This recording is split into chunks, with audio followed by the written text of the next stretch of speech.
Signs from the universe are everywhere. However, have you thought about looking for a sign or been open to receiving a sign about letting go rather than aiming to gain?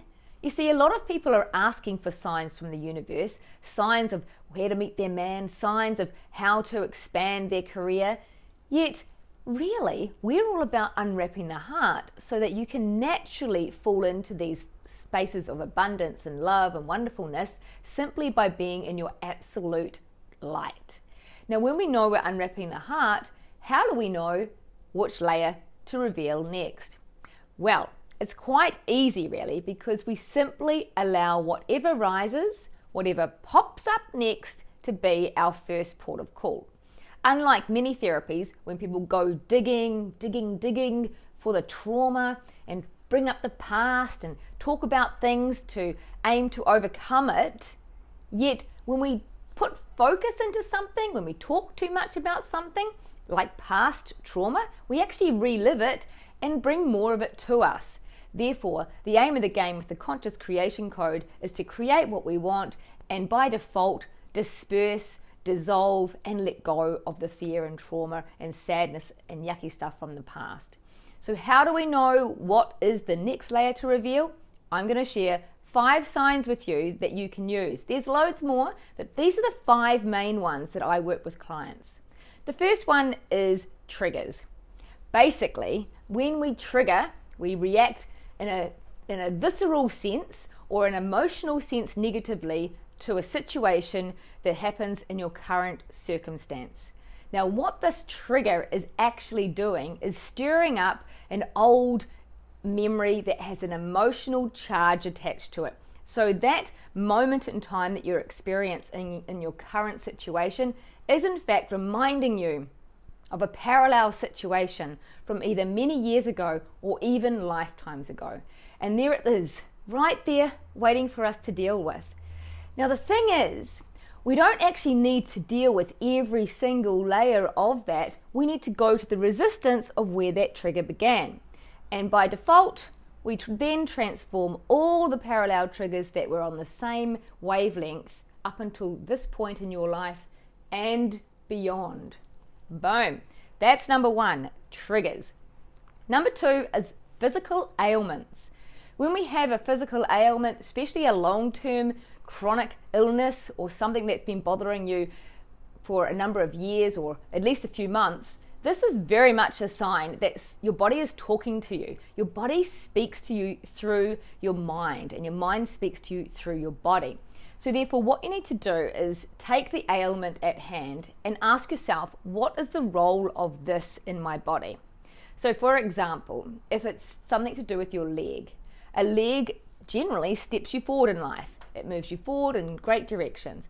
Now, perhaps on an emotional level, the metaphysical term for something to do with your leg in a physical ailment, or your knee or any area of your leg, could be about you being held back emotionally in your life.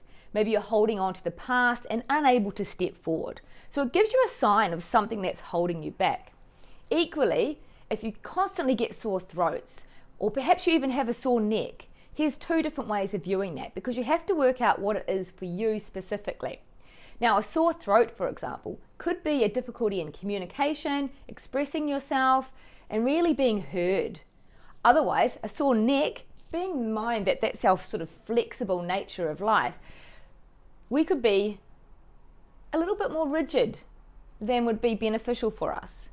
Are we being flexible is the question to ask ourselves. Now, these are only 2 very simple examples. If you're going into greater illness, we really need to go into a lot more of a story. However, you're getting the drift so far, right? The third thing is all about patterns. If you're the sort of person who notices that you keep repeating the same story year after year, or maybe the same relationship, you're always attracting perhaps unavailable people, or maybe abusive people, or players, or someone that cheats on you, these are patterns that you're attracting. And as much as it's not really your fault as such, it is your responsibility to take your awareness to why this could be something that you are drawing in. Bearing in mind, we radiate an energy and life attracts the same energy back. It's not specific to exactly, you're not necessarily cheating on somebody and then have them cheat on you. But if we go a bit deeper than that, we seem to find a lower emotion down in the rabbit hole of something like a lack of self-love. Maybe someone who thinks it's okay to cheat on other people frequently, does it for their ego to make them feel more lovable or loved, or just a satisfaction that eases the pain of their personal lack of self-worth.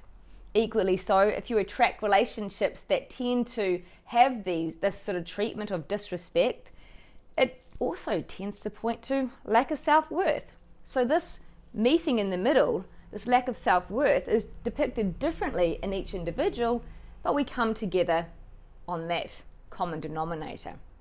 Okay, the fourth thing to take notice of is constant negative inner critic self-talk. Negative self-talk that you can pick yourself up on.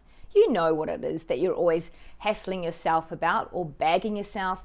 Maybe you look in the mirror and don't like what you see. Well, therein lies an issue in itself. You need to understand that you're beautiful. No matter what the society or the newspapers or magazines or social media tell you that is actually beauty. I mean, goodness gracious, if everybody was a supermodel, it would be a pretty strange place.